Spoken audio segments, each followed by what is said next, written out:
Good evening, you're welcome to the news on Flip. I am Christian Chuku. Let's take a look at the headlines.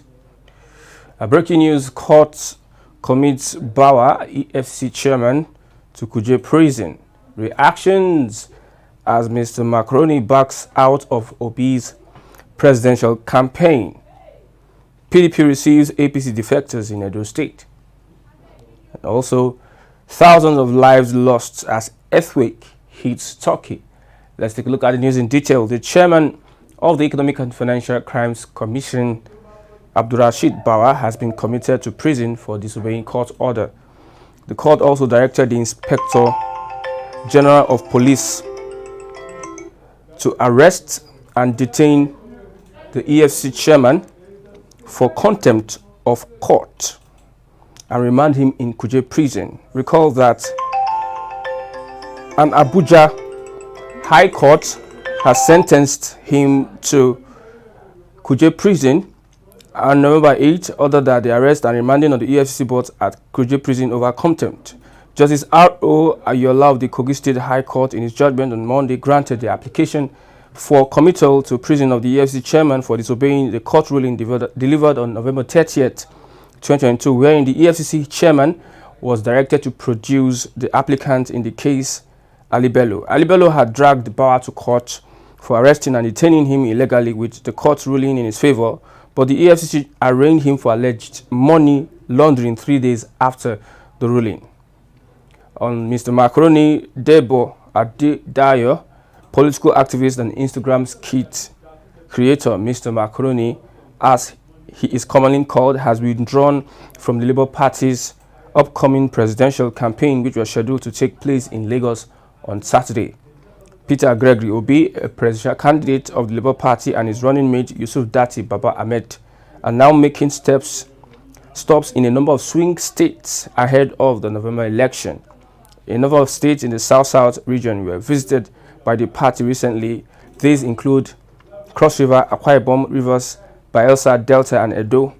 Sokoto, Gombe, Niger, Nasarawa, Taraba, Kano, Katsina, Borno, Kaduna, and Bauchi were just some of the states visited during the team's campaign in the northern states that began last week.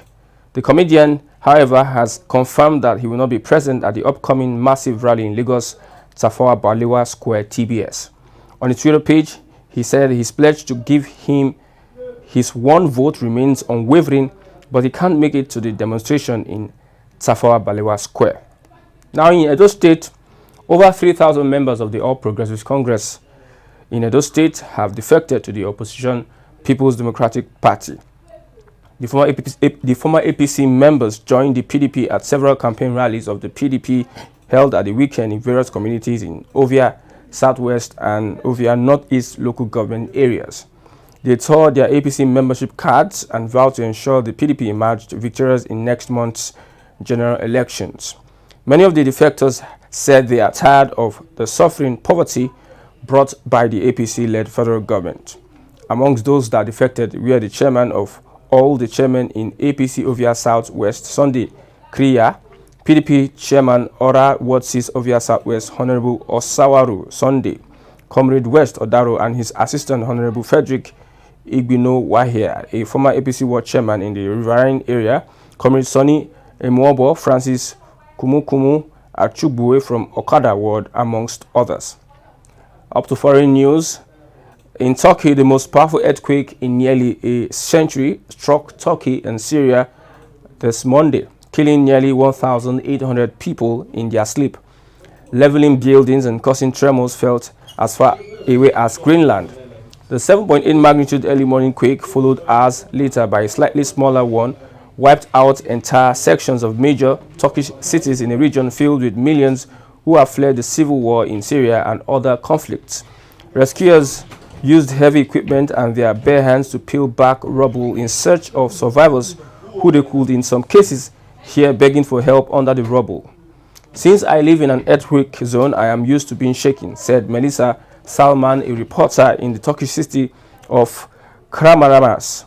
But that was the first time we have ever experienced anything like that, a 23-year-old told African reporters. We thought it was the apocalypse. The head of Syria National Earthquake Center, Raid Ahmed, called it the biggest earthquake recorded in the history of the center. With that, we've come to the end of the News on Flip. I'm Christian Chuku. Thanks for watching. Bye for now.